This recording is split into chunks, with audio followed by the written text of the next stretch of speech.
नमस्कार दोस्तों, धार्मिक तथ्य में आपका स्वागत है। दोस्तों, मीराबाई भगवान श्री कृष्ण की सबसे बड़ी भक्त मानी जाती है। मीराबाई ने जीवन भर भगवान श्री कृष्ण की भक्ति की और कहा जाता है कि उनकी मृत्यु भी भगवान श्री कृष्ण की मूर्ति में समाकर हुई थी। मीराबाई जोधपुर राजस्थान के मेड़वा राजकुल की राजकुमारी थी। मीराबाई मेड़ता महाराज के छोटे भाई रतन सिंह की एकमात्र संतान थी। मीराबाई का जन्म 1498 के लगभग हुआ था।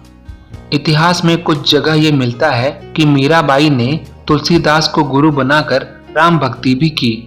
श्री कृष्ण भक्त मीरा ने राम भजन भी लिखे हैं। हालांकि इसका स्पष्ट उल्लेख कहीं नहीं मिलता है, लेकिन कुछ इतिहासकार ये मानते हैं कि मीराबाई और तुलसीदास के बीच पत्रों के जरिए संवाद हुआ था। माना जाता है मीराबाई ने तुलसीदास जी को पत्र लिखा था कि उनके घर वाले उन्हें श्री कृष्ण की भक्ति नहीं करने देते।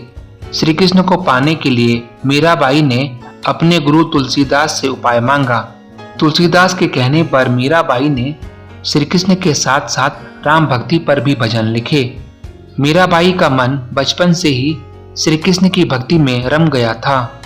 मीराबाई के मन में बचपन से ही श्री कृष्ण की छवि बसी थी, इसलिए यौवन से लेकर मृत्यु तक उन्होंने श्री कृष्ण को ही अपना सब कुछ माना। उनका श्री कृष्ण प्रेम बचपन की एक घटना की वजह से चरम पर पहुंचा था। बाल्यकाल में एक दिन उनके पड़ोस में किसी धनवान व्यक्ति के यहाँ बारात आई थी। सभी स्त्रियां छत पर खड़ी होकर बारात देख रही थी। मीराबाई भी बारात देखने के लिए छत पर आ गई। बारात को देख मीरा ने अपनी माता से पूछा कि मेरा दूल्हा कौन है। इस पर मीराबाई की माता ने उपहास में ही भगवान श्री कृष्ण की मूर्ति की तरफ इशारा करते हुए कह दिया कि यही तुम्हारा दूल्हा है।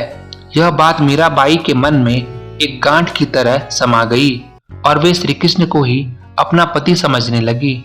विवाह योग्य होने पर मीराबाई के घर वाले उनका विवाह करना चाहते थे, लेकिन मीराबाई श्री कृष्ण को पति मानने के कारण किसी और से विवाह नहीं करना चाहती थी। मीराबाई की इच्छा के विरुद्ध जाकर उनका विवाह मेवाड़ के राजकुमार भोजराज के साथ कर दिया गया। विवाह के कुछ साल बाद ही मीराबाई के पति भोजराज की मृत्यु हो गई। पति की मृत्यु के बाद मीरा को भी भोजराज के साथ सती करने का प्रयास किया गया, लेकिन वह इसके लिए तैयार नहीं हुई। पति की मृत्यु के बाद मीरा की भक्ति दिनों दिन बढ़ती गई। मीरा मंदिरों में जाकर भगवान श्री कृष्ण की मूर्ति के सामने घंटों तक नाचती रहती थी। मीराबाई की श्री कृष्ण भक्ति उनके पति के परिवार को अच्छा नहीं लगा।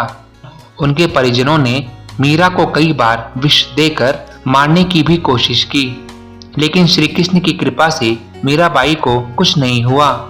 इसके बाद मीरा वृंदावन और फिर द्वारिका चली गई। वहां जाकर मीरा ने श्री कृष्ण भक्ति की और जोगन बनकर साधु संतों के साथ रहने लगी। कहते हैं कि जीवन भर भक्ति करने के कारण मीराबाई की मृत्यु श्री कृष्ण की भक्ति करते हुए ही हुई थी। मान्यताओं के अनुसार वर्ष 1547 में द्वारका में वह श्री कृष्ण भक्ति करते करते श्री कृष्ण की मूर्ति में ही समा गई थी। तो दोस्तों, इस वीडियो में इतना ही। अगर आपको ये वीडियो अच्छा लगा हो तो इसे लाइक करें, शेयर करें और प्लीज सब्सक्राइब करना ना भूलें। धन्यवाद।